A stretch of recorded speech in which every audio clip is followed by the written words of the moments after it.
ในวันที่29 พฤษภาคม 2026 นี้คณะนำของสภาประชาชนแขวงจำปาสักนำโดยฐานปริญญาเอกอรุณไสยสุนนาราชกรรมการศูนย์กลางภาคเลขาภาคแขวงประธานสภาประชาชนแขวงจำปาสักพร้อมคณะได้ให้การต้อนรับทานศาสตราจารย์ปริญญาเอกเจริญเยียเปาเฮออดีตกรรมการศูนย์กลางภาคอดีตรองประธานสภาแห่งชาติพร้อมคณะในโอกาสลงมาเยี่ยมยามและเฮ็ดเวียกอยู่สภาประชาชนแขวงจำปาสักเพื่อติดตามการจัดตั้งปฏิบัติเวียกงานนิติบัญญัติเวียกงานกวดกาและการพัวพันกับประชาชนอยู่ขันท้องถิ่นการมาเยี่ยมยามของทานศาสตราจารย์ปริญญาเอกเจริญเยียเปาเฮอ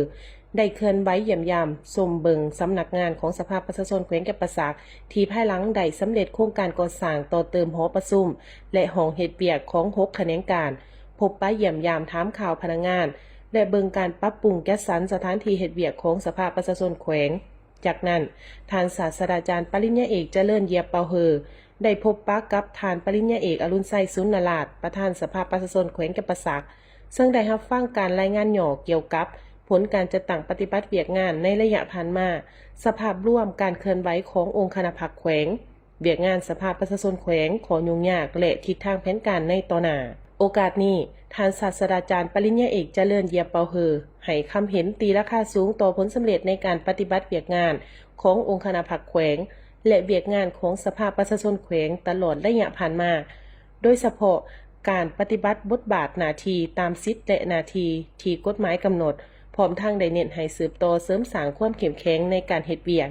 ยกสูงคุณภาพการติดตามกวดกาและรับฟังเก็บกำคำเสนอของประชาชนและสุกโยให้ภาคส่วนเกี่ยวข้องแก้ไขให้สำเร็จถูกต้องสอดคล้องกับรัฐธรรมนูญและกฎหมาย